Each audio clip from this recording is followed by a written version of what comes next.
Welcome back to the. I literally just had what I was finished. The Introverts Anonymous podcast. Introverts Anonymous podcast. I guess I don't have to say it too many times, so it's just like I can't. We're gonna get it. We're gonna get it. But for this episode, we are going to be speaking for the Limerence filled lovers and the hopeless romantics. Right. This might actually be a short video because these two topics, although they tend to be like my primary experience with engaging with like people that I'm interested in, but I'm not like a fountain of knowledge and wisdom on it. So I mean, all I got is my personal account, and hopefully I can start a dialogue and get other people's points of view on this topic. So let's start off with the definition, which for limerence I have right here. The definition of limerence. Limerence is a state of mind which results from romantic feelings for another person and typically includes intrusive, melancholic thoughts or tragic concerns for the object of one's affection, as well as a desire to form or maintain a relationship with the object of love and to have one's feelings reciprocated, right? Now, to some, that might just seem like, oh, you're just falling in love. But if you've ever actually experienced limerence, it is some of the most delusional shit that you can go through. It's not just love, right? And I feel like people that experience limerence and experience hopeless romanticism have to kind of fall on the love on the relationship type spectrum as sorry as fuck. See, man, it's that ganja, man. Anxious attachment styles, right? They have to, right? Because nothing about this is normal. And by the way, so I could not find any like actual like academic writings or anything in my quick search over the word. I did run into what seems to be a well noted Wikipedia with like sources and citations and all of that shit. So I'll put that link in the description. Um, it's interesting because it goes into its characteristics, the controversy over it, evolutionary theory, um, and a few other components of this thing. It seems to be something that was created by an author in the 20th century. So yeah, go check that out. I'll put the link in the bio, right? But at least in my personal experience, right, either one of these emotions can be so very debilitating, or I don't want to necessarily say emotions, but states of minds. With either one, especially limerence, it's an obsession, and it's not like oh, I'm about to like do something crazy type of obsession. It's an obsession where it's just like you literally want nothing more than the person or the object of this affection to like you just as much as you like them, right?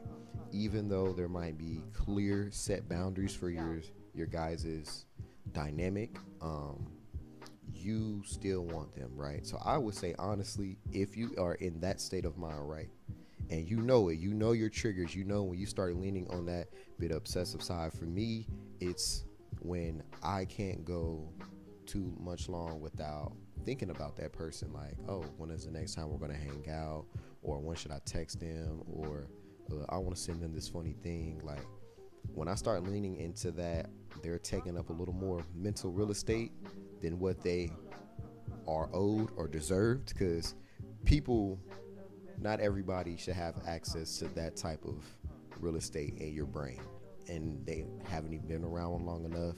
They haven't done certain things to earn it.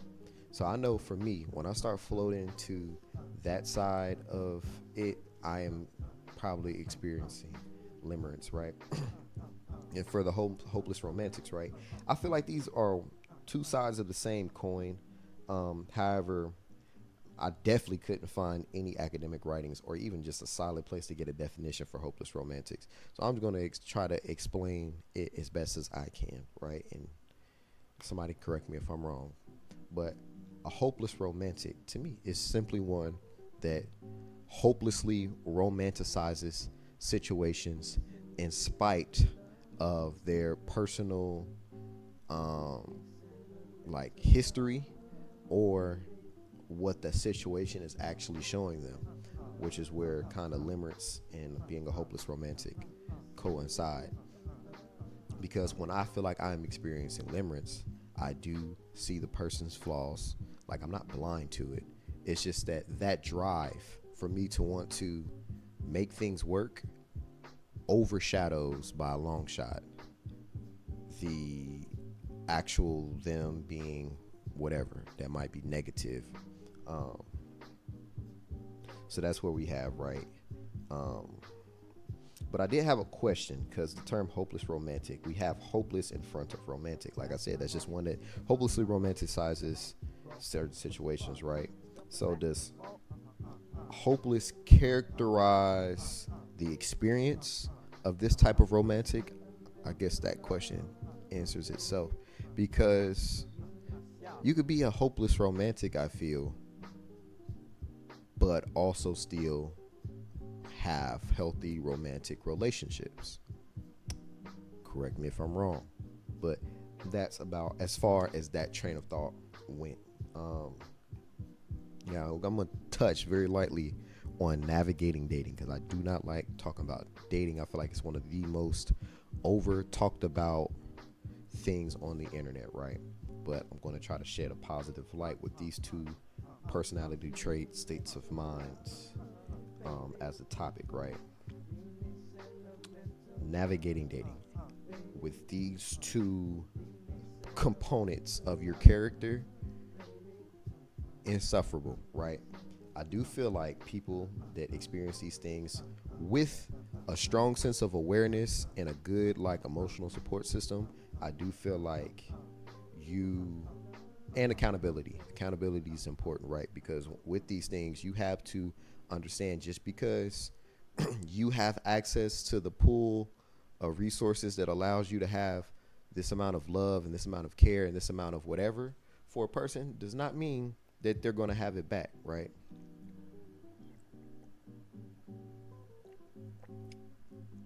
Ooh, excuse me. So it takes shit. So it takes accountability to realize just because you feel this way doesn't mean that they have to feel this way. All right, that was the homie. Anyway, you have to realize just because you feel this way doesn't mean that they feel this way. That takes awareness.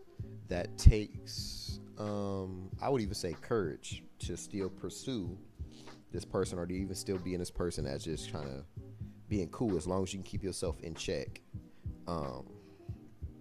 Because typically, like I said, you're going to have access. I kind of lost my train of thought.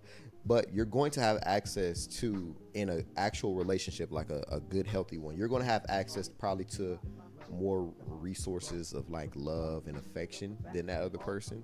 So at least in my experience, typically I've had to realize, okay, just because I can feel this way for prolonged amounts of time, or I can do this thing for prolonged amounts of time, other people might need breaks, right? So I do feel like healthy relationships are very possible with those three things that I named at the beginning, right? However, I do feel like what you will find, and this is probably going to be whenever I do slightly touch on dating and things like that, you have your users and you have your bleeders, right? And you have people that are actually going to reciprocate with you, right? I like to call people that give with no expectation of reciprocity bleeders. And I love to use the term bleeders because a lot of people will, I'm such a nice person, you to death. I'm such a nice person is. Why do people treat me like this? Yeah, I don't know. It's, and I hate to be frank, you're dumb. You're dumb. Okay? because what you have to realize is a taker is going to take. A thief is going to steal. And if you make it easy for them to take, they will. And people that are takers, people that are not whole, people that are trying to fill voids, or people that are just looking for a quick of whatever you have to offer, a quick dose, they're gonna come in droves. You have a big ass target on your back. So just to say, oh I'm nice, oh I'm nice, no, it's like you live in a crime ridden area and you don't mind leaving your door unlocked. I'm not gonna say you're nice because you let people come in and take shit and not put it back or pitch in. I'm gonna call you dumb for leaving your door unlocked. So that's why I like to use the term bleeders, because it really, I feel like, encapsulates how relationships can hurt you. It literally bleeds you. I feel so empty when I'm engaging with someone that is not reciprocating. It literally is taken away from me, so much so that I cannot be my full authentic self. So that's just me, right? So I would say, when you're navigating dating and you have these personality traits, right? Be very careful and be very mindful. I would say come up with your good, boundaries, good, strong boundaries, so and that you can let a person know, hey, this is how you handle me. Now, it doesn't have to come across like this, but when I mean this is how you handle me, like, hey, one of your strong boundaries might be, hey, we don't have to talk all the time, but I would at least like to talk somewhat often. Now, if that's something that they're able to reciprocate, cool, or hang out, talk, whatever, insert whatever scenario that you've been in this. And that can be like how you want to be handled. Not necessarily a boundary, but how you want to be handled. Now, if that's something they're willing to reciprocate, cool, go from there. But if you see that's something that they're promising not doing, remove yourself from the situation. If that thing is really something that bothers you and something that makes you feel secure in that situation, it makes you feel like, because what you don't want is a person that's only going to call you when they need something, or only going to invite you out when they want to go out or when they have the time, right? Relationships are about sacrifice. So relationships being about sacrifice, there's going to be some level of reciprocity in the acts going back and forth. And just teaching somebody how to handle you, and them teaching, I guess teaching handle is a bad word. Teaching someone your sensitivities, let's put it like that. Teaching someone your sensitivities is just healthy communication and safe. So that way, if you've taught somebody this boundary or this sensitivity and they're constantly breaking it, then they're not the one for you. And you need to probably look at y'all's dynamic. Are you putting in more than them? Because they're probably bleeding you at the same time. We got bleeders and we got takers, right? On to the next thing I feel like kind of is a connecting idea, is how to navigate being single, right? Because I kind of feel like these two things are a superpower. I really do. Because I didn't read the whole like evolution theory towards limerence, but I definitely feel like it is a superpower in that everybody has goals in life, right? Everybody has, not everybody, most people or some people have ambition just for certain things, right? They want to be high earners, or they want to be in best shape, or they want to be the best parent ever. Whatever that might be, normally is shaped by how you're brought up and how you see the world. I feel like people that are hopeless romantics and that are limerence filled have a drive towards wanting a reciprocative and good relationship. And I think that is okay. I think that's just as admirable as any other thing you want out of life. However, we have to know that just because you want it doesn't mean you're going to get it. So sometimes you're going to be stuck in those gaps of singleness in between people. And for me, they can scream self-love and self-dating from the fucking rooftops all they want. That shit does not work for me, because like I said, it's like, perfect example, if you have somebody who has a goal of wanting to just be a high earner. They are never going to be okay with just working at McDonald's. Nothing wrong working with McDonald's. I'm talking about when you take a person with a certain ambition and a certain drive and putting them in any circumstance that doesn't match the thing that they're trying to get. Of course, you have to work up to it, but they're not going to be satisfied for that long. So, what are they going to be doing in the meantime? They're going to be trying to find a way to get to that motherfucking bag.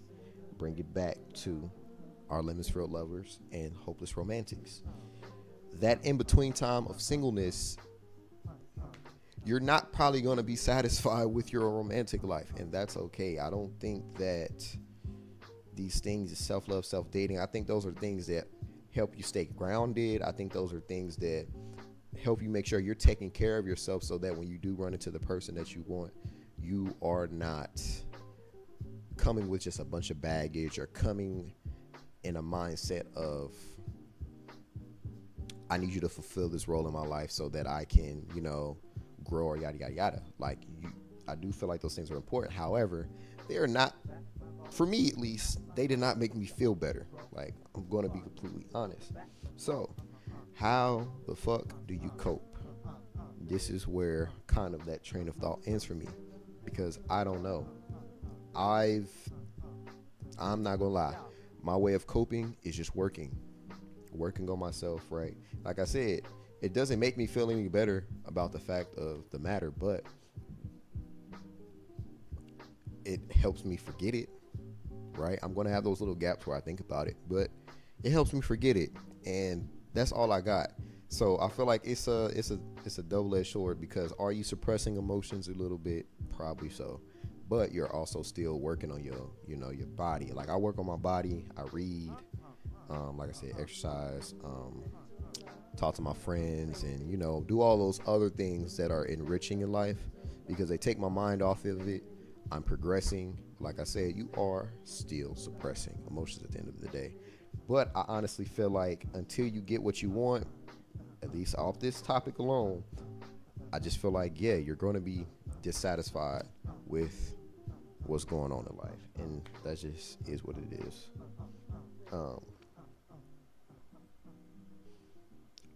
I want to say another characteristic that I feel like comes from these two things for me is the fact that I really dislike tragedy. And maybe that is why I'm a hopeless romantic. I do not like tragedy. I don't like tragedy in writing. I don't like tragedy. Let me put it like this. I don't like tragedy without some form of, like, get back or some type of come up. Like, the tragedy cannot be the end of the story for me, right? So one of my sensitivity is I don't like watching shit that has cheating or failed relationships in it. I just don't. Unless those people are going to come back together in the end, unless that person is going to come back from dying and get back in this relationship, like, do not show me the movie. I don't fuck with that shit. I would rather watch, like, anything else. I don't know why, but that's just one of my sensitivities. And I feel like that's a part of being a hopeless romantic. Because, like I said, and with a hopeless romantic, in spite of their previous situations or how our situation is presenting itself now, they are still seeking romance. Some people, when they get bit too much from the thing that they're pursuing, they want to back up. But I feel like I said, hopeless romantics kind of have that superpower to kind of continually chase that goal, whatever it might be. But honestly, maybe internal goal, tragedy. That's pretty much all I got for this topic. Like I said, short one.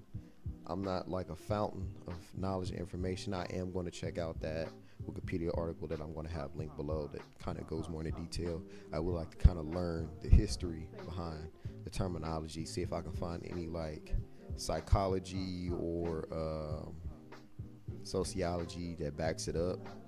But yeah, like I said, if you feel like you experience either one of these things as a human being, I definitely feel like you should say something. Let me know your experience in the comments below, or slide in my DMs, or when I make a poll on my Instagram, that is an open invite to share what we're talking about from those clips in the DM. So thank you for tuning in to the Introverts Anonymous podcast. I'm Daeyism, and that's all I got.